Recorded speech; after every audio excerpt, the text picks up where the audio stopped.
සැලෙනා නුවන් කතාවට ආදරෙන් පිළිගන්නවා. ඉතින් කොහොම වුණත් දහම්ගේ සහ එතකොට වර්ෂගේ සීසන් 2 කතාවක් පටන් ගත්තොත් අනිවාර්යයෙන්ම ඒ දෙන්නගේ මුලින්ම පෙන්වන්නේ ඒ දෙන්නගේ පෞල් ජීවිතේ කොහොමද සතුටින් ගත කරන්නේ කියන එකනේ. ඉතින් එතනදී වෙන දේ ගැන තමයි අපි මේ වෙලාවේ ඔයත් එක්ක කතා කරන්නට සූදානමකුත් තියාගෙන ඉන්න ඕනේ. ඉතින් වීඩියෝ එකට යන්නට කලින් සිහිපත් කරනවා මේ වගේ වීඩියෝස් දිනපතාම බලන්න.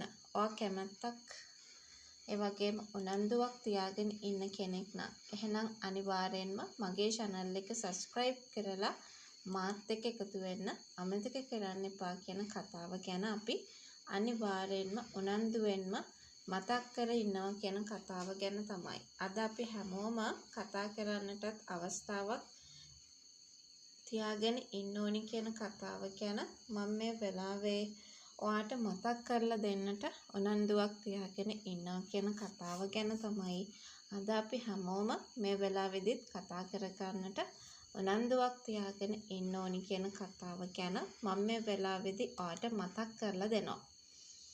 කොහොම වුණත් තව දෙයක් අපි මතක් කරනවා. ඉතින් කොහොම හරි ඔයා තව දෙයක් මේ වෙලාවේදී දැනගෙන ඉන්නවා කියන කතාව අපි හොඳටම මතක් කර ගන්නට උවමනාවක් තියනවා කියලා මම මතක් කරලා දෙනවා. ඔයා දන්නවනේ ඒ තමයි දැන් මේ කට්ටිය සතුටු හිතෙන විදිහට මේ කට්ටියගේ අවසාන සිද්ධ වුණා. ඒ විවාහය සිද්ධ වුණ නිසා. ඉතින් කොහොම හරි මේ කට්ටිය ඊට පස්සේ කොළඹ ජීවත් වෙන්න තීරණය කරන්නේ නැහැ.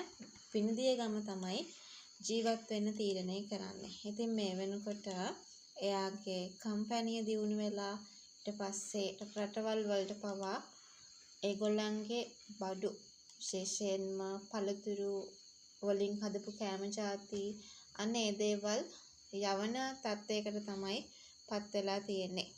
ඉතින් කොහොම හරි මේ වෙලාවේ තව දෙයක් මතක් කරන්න ඕනේ. ඒ තමයි මේ කට්ටිය ගොඩාක්ම මේ සිද්ධ වෙන දේවල්ත් එක්ක හරි සතුටින් තමයි මේ වෙද්දි ජීවත් වෙන්නේ. කිසිම බාධාවක් කාගෙන්වත් නැති තත්ත්වයක් මේ වෙලාවේදී තියෙන හින්දා කියන දේ ගැන තමයි අද මම මේ වෙලාවේ ඔයත් එක්ක කතා කරන්නට පුළුවන්කමක් තියාගෙන ඉන්නේ කියන කතාව ගැන. අද අපි හැමෝම මේ වෙලාවේදී කතා කරන්නට තියාගන්නවා. ඉතින් කොහොම හරි ඉස්සරහට අර බලාපොරොත්තු වුණා වගේම මේ කට්ටියට පුළුවන්කම ලැබෙවි ළමයින්ට උගන්වන්න.